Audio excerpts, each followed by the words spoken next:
They say you should never speak ill of the dead, but Mr. Henderson was a liar.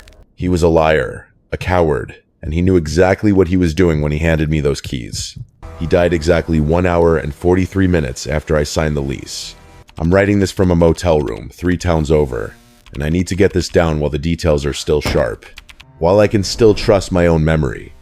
It started 3 weeks ago, on October 12th. I was desperate. I'm a freelance graphic designer, and my previous roommate situation had imploded in a spectacular fashion involving the police and a restraining order. I needed a place, I needed it cheap, and I needed it yesterday. When I saw the listing for 724 Miller Street, I thought it was a typo. $850 a month for a 2-story, 3-bedroom 1,000. 940 seconds colonial? In this market? It should have been triple that. I met Mr. Henderson at the property at 4 p.m. on a Tuesday. He was a small man, skin tight against his skull, smelling aggressively of peppermint and nervous sweat. He didn't walk through the house, he marched. He rushed me through the living room with its dusty hardwood floors, hurried me past the outdated but functional kitchen, and barely let me glance at the basement door. "It's a solid house," he kept saying, his voice a little too high, a little too breathless. "Good bones. Very quiet. You like quiet, right?" "Quiet is perfect," I told him. "I work from home." He flinched when I said that, just a small twitch in his left eye. "Home all day, right? Well, it's very private." We signed the papers on the hood of his car. His hands were shaking so badly he tore the paper twice. I remember looking at his watch, an expensive gold Rolex that hung loose on his wrist. It was 4:17 p.m. As soon as my signature hit the line, he shoved a heavy brass keyring into my hand. "It's yours," he said, and the relief in his voice was palpable. It wasn't the relief of a sale, it was the relief of an escape. No takebacks. He laughed, a dry wheezing sound, and turned to get into his Buick. He made it 3 steps. I watched him grab his chest, his eyes going wide, not with pain, but with sheer, absolute terror. He looked back at the house, not at me. At the house. Then he collapsed. By 6 p.m., the ambulance had come and gone. The coroner called it a massive myocardial infarction. "Lights out before he hit the pavement," the EMT told me. So there I was, standing on the porch of a house I technically rented from a corpse, holding a ring of keys that felt unnaturally cold in my palm. I should have walked away. I should have stayed at a hotel. But I had already paid the first and last month's rent in cash, and I was broke. I went inside and locked the front door. The silence in that house wasn't empty, it was heavy. It felt like the air in a library where everyone has stopped breathing at once. I decided to do a proper walkthrough on my own. I checked the bedrooms upstairs. The master was fine. The guest room was fine. Then I reached the end of the hallway. There was a door I hadn't noticed during the speedrun tour. It wasn't white like the others. It was dark, stained wood, maybe walnut or mahogany. And it didn't have a normal knob. It had a heavy iron deadbolt installed at eye level and a separate keyhole handle below it. I looked at the keyring Henderson had given me. There were 4 keys. One for the front door, one for the back, one for the garage, and a small one for the mailbox. I tried every single one of them in the dark door. None of them fit. I put my ear against the wood. I don't know what I expected to hear. Rats, settling pipes, wind drift, but I heard nothing. Just a stillness so absolute it made my ears ring. But then, as I pulled away, I noticed something on the door frame. I have scratched into the paint, right near the lock. It was small, barely visible unless you were looking for it. Do not. Just those 2 words. I told myself it was kids. Vandalism. Previous tenants messing around. I walked back downstairs, unpacked my laptop, and tried to ignore the fact that the temperature in the hallway had dropped 10 degrees the moment I touched that handle. That was the first night. The night, everything was still quiet. I spent that first night on the living room couch, with the TV volume set to 15 and all the lights blazing. I told myself it was out of respect for Mr. Henderson. It felt weird sleeping in a dead man's house so soon. But deep down, I knew it was the door. The next morning, the sunlight made me feel stupid. It was 10:15 a.m. The sky was a brilliant, cloudless blue, and the terror of the previous night seemed like a caffeine-induced hallucination. I decided to be rational. I needed access to the full house I was paying for. I dug through the folder of paperwork Henderson had left on the kitchen counter and found a card for Gable & Sons estate law, listed as the contact in case of emergency. A woman answered on the second ring. Mrs. Gable. She sounded exhausted, likely already dealing with the fallout of Henderson's sudden death. "I'm sorry to bother you," I said, trying to sound professional. "I'm the new tenant at Miller Street. I know this is a bad time, but Mr. Henderson didn't leave a key for the third bedroom upstairs. The one with the deadbolt." There was a long pause on the line. I heard the clicking of a keyboard. "Mr. Vance," she said slowly. "I have the property assessment right here in front of me. 724. Miller Street is a 2-bedroom colonial. Master and guest, both upstairs. There is no third bedroom." "I'm looking at it right now," I insisted, walking up the stairs with the phone pressed to my ear. "It's at the end of the hall. Dark wood. Number 7 on the door." "Number 7? Her voice dropped an octave. That must be a closet. A linen closet. Old houses have odd layouts." "It's too big to be a closet," I said. "And why would you put a heavy-duty iron deadbolt on a linen closet?" "I don't know what to tell you," she snapped, clearly losing patience. "We'll send an inspector out next week to appraise the estate. Until then, you have the lease. Just leave it alone." She hung up. I stood there in the hallway, phone in hand, looking at the door. Now that it was daylight, I noticed details I'd missed in the gloom. There was indeed a number nailed to the center of the wood, a tarnished brass 7.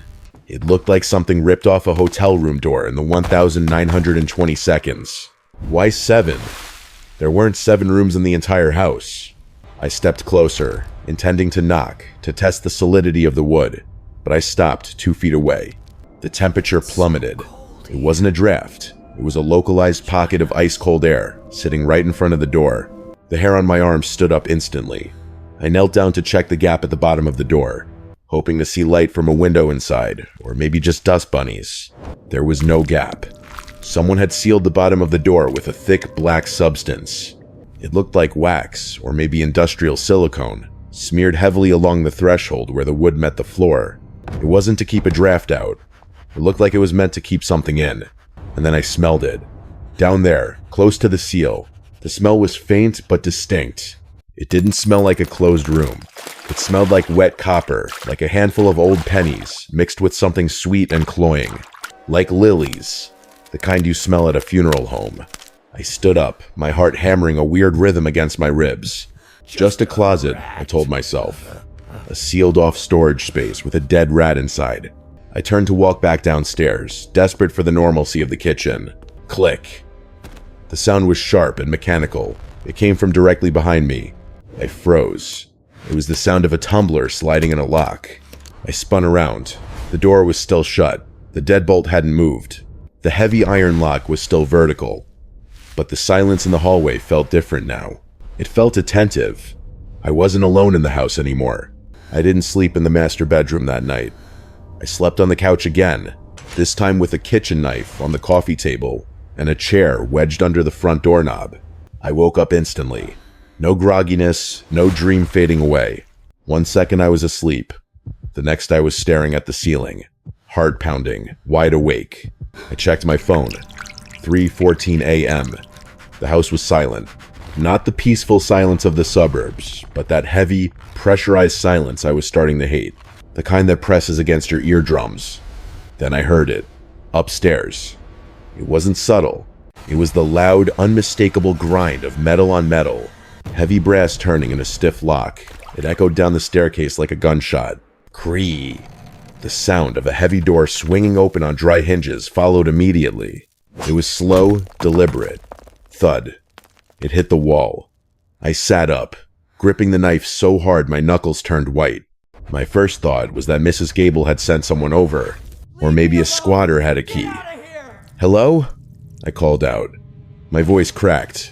"I'm armed. I've called the police." Silence. Then, footsteps. Not shoes. Bare feet. Heavy, wet footsteps. Slap. Slap. Slap. They weren't coming down the stairs. They were pacing back and forth in the upstairs hallway. Just walking. Slap. Slap. Slap. I shouldn't have gone up there. Every horror movie logic says get out, but this was my house. I had paid every cent I had for this place. Anger has a way of overriding fear. Sometimes. I crept to the bottom of the stairs, looking up into the darkness of the second-floor landing. The pacing stopped the moment my foot hit the first step. "Who's there?" I whispered. Nothing. I flipped the light switch at the bottom of the stairs. The hallway flooded with yellow light. I walked up, step by agonizing step, knife raised. When I reached the top landing, I looked down the hall towards room 7. The door was closed. The deadbolt was still thrown. The black wax seal at the bottom was unbroken. I stood there, confused, my adrenaline turning into a sick, cold feeling in my stomach. I heard it open. I heard it hit the wall. I walked closer, my breathing shallow. I reached out and touched the iron lock. It was hot, not warm hot, like it had been held over a lighter flame. I pulled my hand back with a hiss, and then I saw the dust. The hallway floor was covered in a fine layer of dust Henderson hadn't cleaned in a while. But right in front of room 7, in the undisturbed dust, there were marks, not footprints. They looked like drag marks. 2 parallel lines, starting from the solid wood of the closed door, and trailing about 3 feet into the hallway, before vanishing into thin air, as if something had been dragged through the wood. I backed away slowly, refusing to turn my back on that door until I was safely down the stairs. I didn't sleep for the rest of the night. I sat in the kitchen, watching the sunrise, listening to the house settle. But the house didn't settle. At 5 a.m., the refrigerator hummed, the pipes knocked, and from upstairs I heard a sound that made me sick. It was a soft, rhythmic scratching on the floorboards above my head, like a dog trying to dig through the floor, right above where I was sitting. The next 3 days were a slow mental torture. I didn't hear the scratching anymore, but the house had changed. It was like a fruit rotting from the inside, but the outer skin was still perfect. It was October 15th. I remember clearly because it was the deadline for a client project, but I couldn't focus on looking at the computer screen for more than 5 minutes. That smell had spread everywhere. At first, it just lingered in the second-floor hallway. The metallic smell of rusting scrap copper mixed with the sickly sweet, nauseating scent of old lilies. But by Tuesday afternoon, I could taste it in my coffee. The clothes I wore also reeked of it.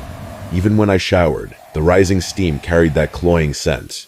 The temperature inside the house became absurd. Outside was a sunny autumn day of 18 degrees Celsius, but inside, I had to wear 2 layers of sweaters. My breath puffed out white smoke right in the living room. I checked the thermostat 3 times. It read 22 degrees, but the thermometer I bought from the hardware store read a mere 8 degrees. I decided I had to do something. I couldn't break the door down. Didn't dare yet, but I could stop that smell. I took a thick yellow towel, the expensive kind Mom gave me when I moved, and rolled it up tight. I went upstairs, holding my breath as I approached room 7. The cold there was bone-chilling, as if I were standing in front of a wide-open freezer. I stuffed the towel into the tiny gap between the door frame and the floor.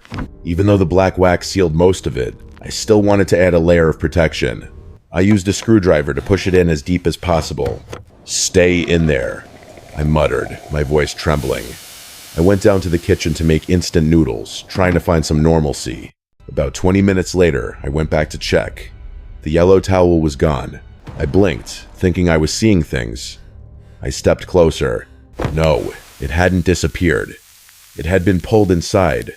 A small yellow corner was still sticking out, stuck under the black wax.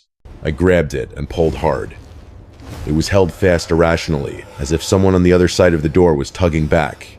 "Let go!" I screamed, fear giving way to frantic rage. I pulled with all my might. Rip. The cloth tore in 2. I fell backward, gasping. In my hand was half the towel, but it wasn't yellow anymore. The part pulled inside was soaked in a viscous, pitch-black liquid. It was ice cold and smelled terrible, that stench multiplied 100-fold. And even more horrifying, on that black liquid were tiny little indentations. I shined my phone flashlight on it. My hand shook so much I almost dropped the phone. It was teeth marks. Hundreds of tiny sharp teeth marks all over the fabric, as if something had tried to devour the towel the moment it slipped through the door gap. I threw the towel in the trash and ran out of the house. I sat in my car parked on the street for 3 hours, staring up at the second-floor window. Room 7's window was pitch black, covered by thick curtains. But I swear, every time I was about to start the car and leave, that curtain moved slightly. I should have left right then, but humans have a strange ability to rationalize insane things when they are broke. I told myself it could be a sewer rat, a huge, diseased, trapped rat. But the next day, Wednesday, the mailbox at the front door changed everything. Around 11 a.m., I heard the mail slot at the front door snap open. Clack. The sound of metal hitting metal echoed through the eerily quiet house. There was only a single envelope lying on the doormat. It didn't look like normal mail. The envelope was crumpled, yellowed, covered in dirt, as if someone had crumbled it up and then smoothed it out. No return address, only the recipient's name, written in scrawled handwriting, pressed so hard the black ballpoint ink pierced through the paper. To A. Henderson. Urgent. Henderson was dead. I was the only one here. My conscience wrestled for about 2 seconds before I tore open the envelope. Inside was a sheet of lined paper hastily torn from a school notebook. The writing was dense, messy, lines overlapping each other as if the writer was in a state of extreme panic. Mr. Henderson, I know you won't pick up. You never pick up. But I have to write this because I still see it in my dreams. Don't tell me you forgot to check the wax seal. You promised to check it every week. I walked past there yesterday. I smelled it from the street. The air is turning sour, Henderson. You know what that means. When the air turns sour, it means layer 7 is thinning. Don't let anyone rent that house. Especially young people. It likes those with a lot of time left. It needs their time to make up for what it lost. Please, get the drill. Drill more screws into the door frame. Don't use nails. Nails will be pushed out. Use 4-inch screws. And don't, for God's sake, ever put your ear to the door. The letter had no signature. My hand shook, dropping the paper onto the kitchen floor. The air is sour. That was exactly the smell I had smelled. Rotting lilies and scrap copper. I looked down at the last line. Don't ever put your ear to the door. I remembered the first night. I had pressed my ear to that door. I had listened to its silence. And right then, from upstairs, a new sound rang out. Not scratching, not footsteps. It was a whisper. It came from the kitchen vent, connected directly to the upstairs bedrooms. A murmuring voice, unintelligible words, but I recognized the cadence immediately. It sounded exactly like Mr. Henderson's voice, but he was whispering in pain, brokenly, mixed with the whistling of the wind. Too thin. The shell is too thin. It sees me. I bolted from the kitchen, grabbing my car keys and wallet. I needed to get out of here. I needed to get to the police station or a library, anywhere with people. But when I ran to the front door, I stopped short. The front door lock, the one I had just opened to get the mail, was jammed. The safety latch had been turned from the inside. No, it wasn't jammed. The keyhole had been sealed shut by that pitch black sticky wax. The same sealing wax from the bottom of room 7's door. It didn't just want to keep something inside. It wanted to keep me in there with it. Panic washed over me like a bucket of cold water. I ran for my life to the back door, hands clumsily fumbling with the latch. It was sealed too. The living room windows, kitchen windows, even the small bathroom window, all were stuck fast by that ghostly black wax. It was hard as rock and cold as dry ice. I was trapped. This house had become a closed stomach, and I was the dinner waiting to be digested. Suddenly, I remembered the letter. Get the drill. Drill more screws into the doorframe. It was the only instruction I had. If I couldn't get out, I had to reinforce the cage, trapping that monster. At least buy more time. I rummaged through the toolbox under the kitchen cabinet, finding a handheld power drill and a box of 4-inch screws. My hands were drenched in cold sweat. So slippery, I almost dropped the drill twice, running back up the stairs. The second-floor hallway was now so cold, my breath froze instantly. The cold was no longer natural. It was sharp, cutting into flesh like a razor. I stood before room 7. The door was still silent, but I felt its weight had changed. It seemed bloated. The wood appeared to be stretching, like a chest inhaling deeply and holding its breath. You're not getting out, I gritted my teeth, trying to regain my courage. I pressed the drill bit into the thick wood frame, right above the old iron latch. I pulled the trigger. Screech. The sound wasn't metal piercing wood. It sounded like bone snapping. The moment the drill bit touched the wood, it shattered.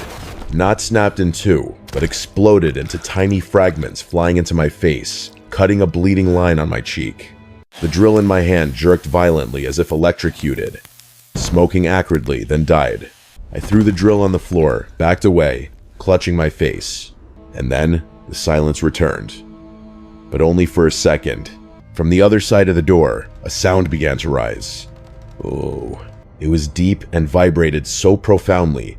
I felt it in my chest more than I heard it with my ears. It sounded like a giant beehive. Thousands, tens of thousands of bees beating their wings frantically in a confined space. The door began to shake violently. The black wax at the bottom of the door bubbled. I pressed my hand against the wall, intending to run. But then I realized that sound wasn't just buzzing. It had a rhythm. It rose and fell, punctuated. It wasn't bees. It was the sound of thousands of voices whispering at once, overlapping each other, all chanting a string of meaningless but hate-filled sounds. And most horrifying of all, when I squinted into the keyhole, that pitch-black keyhole winked at me. A stark white eye, pupilless, had just blinked right where there should have been empty darkness. I don't remember how I ran down the stairs. I only remember my own gasping sounding like an overloaded engine and the urge to vomit rising in my throat. The front door was sealed. The back door was jammed tight. But the dining room window, the one facing the backyard, seemed like the weakest point. The black wax only lined the wooden frame, but the glass in the middle was still transparent. I grabbed the heavy oak chair from the dining table. Without thinking, without hesitation, I swung it hard into the center of the glass. Crash. The sound of shattering glass sounded like a symphony of salvation. Sharp glass shards splashed onto the wooden floor. Cold wind rushed in.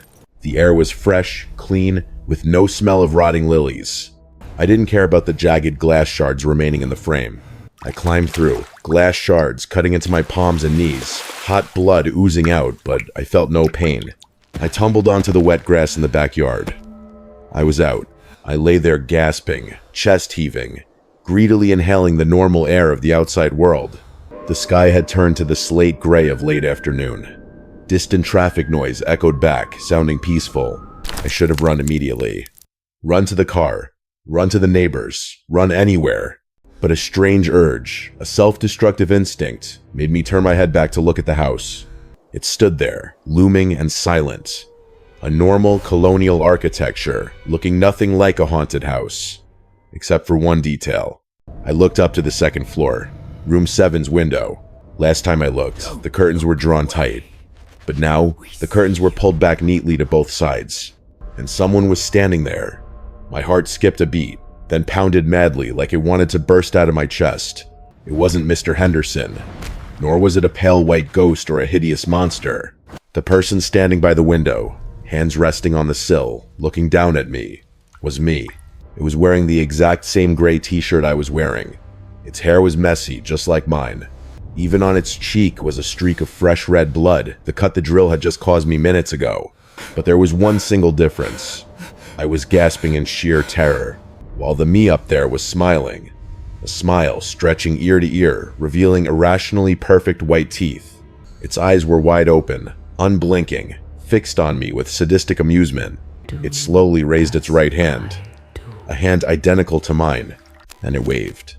A stiff, jerky wave like a wooden puppet. Right then, I realized a horrifying truth that froze the blood in my veins. I had escaped. But that thing, the thing wearing my face, was inside the house. And my car keys were still lying on the kitchen table. I didn't go back for the keys.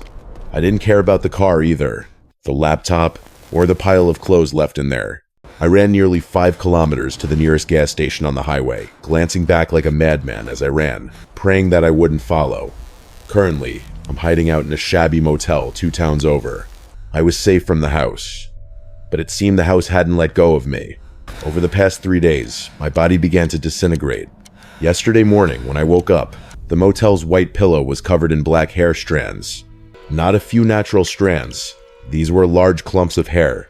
When I reached up to lightly stroke my head, a whole handful of hair came out in my palm, the roots wet and weak like dead weeds.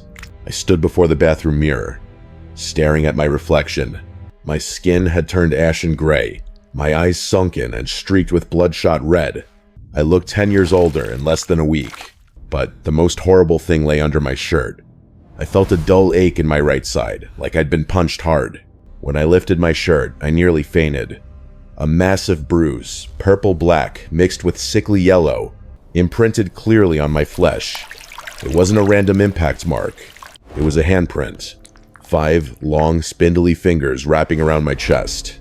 The position of the thumb pressed deep right under the 6th rib. The size of that hand was 1.5 times that of a normal person. And when I looked closer, I realized it wasn't on the skin. The bruise seemed to radiate from within, as if something had grabbed my lung or liver and squeezed tight. I went to the ER clinic that afternoon. The doctor on duty looked at me with suspicion, then shifted to alarm after seeing the blood test results. "What do you do for a living?" he asked, his voice grave, flipping the results back and forth. "I'm a graphic designer," I replied, my voice hoarse. "Have you been in contact with industrial X-ray machines? Or, I don't know, nuclear waste recently?" I shook my head. "Why?" "Your white blood cells are dropping catastrophically. Soft tissues show signs of acute necrosis." He pushed up his glasses, looking straight into my eyes. "Simply put, your cells are self-destructing. It's like symptoms of people exposed to high-dose radiation in a short time. Or you are being drained of vitality by something I have never seen in medical literature." He prescribed me antibiotics and supplements, but he looked at me like he was looking at a dead man. Leaving the clinic, I tasted metal in my mouth, the tang of blood and rusty iron. That was the exact smell I had smelled from the crack of room 7. I suddenly realized Mr. Henderson didn't die of a random heart attack. He had been drained dry. And now, even though I had run dozens of kilometers away, that process hadn't stopped. I needed answers. I couldn't rot away in this cheap motel. I hastily swallowed 3 high-dose painkillers, but the sharp pain in my chest did not subside. It felt like there were shards of glass floating in my veins, but I couldn't lie there waiting to die. I needed to know what I was facing. I drove the beat-up rental car to the county urban planning office. With a gaunt face and dark circles under my eyes like a panda, I looked more like a junkie looking to steal than a citizen looking up records. Fortunately, the elderly woman at the archives counter seemed too tired to care. 724 Miller Street, she mumbled, pulling a dusty blueprint tube from the bottom shelf. "No one has touched this since 1982. I spread the blue architectural blueprints on the wooden table. The smell of moldy old paper rose up, but to me right now, it was 1,000 times more pleasant than that rotting lily stench. The original drawing dated 1940. Typical colonial architecture. First floor, living room, kitchen, dining room. Second floor, master bedroom, guest bedroom, shared bathroom. I traced the second floor plan with a trembling finger. The hallway ran straight. On the left was the master bedroom, on the right was the guest room. At the end of the hall, my heart skipped a beat. On the drawing, at the end of the hall was a load-bearing wall. No door, no room, no space at all. According to the house design, the location of room 7 should have been empty air hovering above the back kitchen porch. If someone opened that door, according to physics, they would step straight into the void and fall into the backyard. But I had seen that room. I had seen its depth through the door crack, and I had seen myself standing at the window of that room looking down. I flipped through the accompanying papers in the tube. Renovation permits, tax receipts, and then my hand touched a piece of wafer-thin tracing paper tucked deep at the bottom of the tube. It wasn't an official document. It was a hand-drawn sketch in red ink, dated the 12th of November 1955. The drawing depicted a cross-section of the house. At the void location at the end of the hall, someone had drawn an additional square box. That box was not built on the house's foundation. It was drawn hovering, anchored to the attic beams by strange zigzag lines. Next to the box drawing were handwritten insane notes. Inner dimensions, infinity. Materials, oak soaked in oxblood and lead. Purpose, lure cage. And the line underlined 3 times in the bottom corner. Design flaw. We built an entrance, but forgot an exit. It is not a room. It is a stomach. I dropped the paper, nausea rising in my throat. Room 7 was not part of the house. It was a trap. A cage intentionally attached to catch something. Or worse, to feed something. And when I escaped through the window, I left something very important in that house. Not the computer, not the clothes. I had left my blood. Blood from the cut caused by the broken glass on the floor. My phone buzzed in my pocket. A new message from an unknown number. I opened it. No text, just a photo. It was a photo of me sleeping in the current motel. The angle was looking down from the ceiling. I stared blankly at the motel ceiling. No one was there, just peeling beige paint and a large yellowing water stain. But the photo on my phone was time-stamped 1 minute ago. I didn't have time to pack. I grabbed the car keys and bolted for the door, heart pounding against my aching chest as if wanting to burst through my ribcage. If it could find me here, 30 miles away, then geographical distance was meaningless. The blueprint was right. It wasn't a room. It was a malignant tumor that had metastasized into my reality. I yanked the motel door latch, pushing it wide open, expecting the damp night air and the flickering neon of the motel sign. But I didn't see the parking lot. I was standing at the top of the second-floor stairs of 724 Miller Street. The chill of the motel air conditioner vanished instantly, replaced by the stifling, freezing silence of the haunted house. The stench hit me like a slap, the smell of wet scrap copper and rotting lilies, so thick I had to cover my mouth to keep from vomiting. I slammed the door shut, backing away, gasping. No, impossible. I turned around. I was still in the motel room, the messy bed, the TV emitting a low static hum. But the window. I yanked the curtains open. Outside was not the highway. Outside the glass pane was the master bedroom of the house. I was trapped.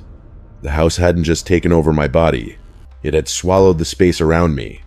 Every exit now led back to that damn hallway. Thunder rumbled outside, or something that sounded like thunder. It was deeper, vibrating through every grain of wood beneath my feet. And then, the sound I feared most rang out. Click. It didn't come from the front door. It came from the bathroom door right behind me. Except it was no longer the cheap plastic door of the motel. The wood had turned dark brown, thick and heavy. The round knob was gone, replaced by a massive black iron deadbolt. The tarnished brass, number 7, glinted ghostly under the flickering TV light. The lock turned slowly. The metal grinding sounded like rocks being crushed. The black wax under the door hissed, melting and retreating like a living creature afraid of light. Cree! The door slowly opened inwards. I backed away until my legs hit the edge of the bed, paralyzed with shock. I had braced myself to see a monster, or that doppelganger with the ear-to-ear smile. But inside, there was no floor. The door opened into a deep, yawning pit, the vertical walls lined with wet, black stones. It was like a giant well sinking deep into the infinite earth, and running along the well walls was a rickety wooden staircase, spiraling down into the murky darkness below. It didn't lead to a room. It led straight down to the stomach of the house, much deeper than the actual foundation would allow. A blast of hot wind blew up from below, carrying the metallic stench of old blood and damp earth. And then, from that pitch-black abyss, a voice echoed up. Not Henderson, not my copy.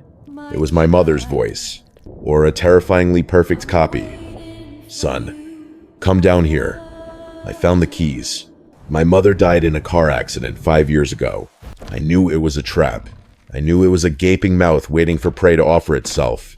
But my legs moved forward automatically. Not because I wanted to, but because the floor beneath me was tilting down towards that door. I tried to cling to the door frame, my fingernails tearing through the motel carpet, but gravity had become the monster's accomplice. The floor pitched at a 45-degree angle, and I slid straight into the darkness of room 7 like a piece of food slipping down an esophagus. The spiral staircase wasn't made of wood as I had thought. As my back slammed against the steps in freefall, I felt they were soft, elastic, and warm. Thud. I landed on a slimy, sticky floor.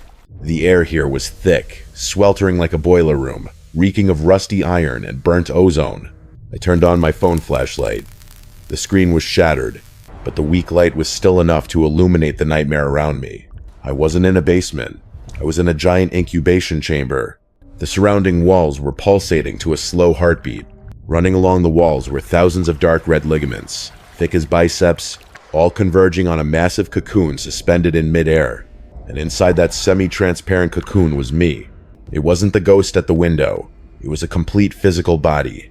It, or rather, the new version of me was fast asleep, floating in amber fluid. Its skin was rosy and smooth. Its hair was thick and jet black. It looked bursting with vitality, in complete contrast to the ruined, balding, bruised body I was wearing. My mother's voice rang out again, but this time it didn't come from anyone's mouth. It came from the vibration of the meat walls. Don't resist. The old shell is broken. Must replace the shell. I suddenly understood everything. The house didn't eat people. It was a giant biological 3D printer. It drained the vitality, time, and youth of the tenants, turning them into dried husks like Mr. Henderson, to nourish and create more perfect, more adapted copies to serve it. Mr. Henderson didn't die of a heart attack. He died of expiration, and I was the next battery. Rage flared up, overriding fear.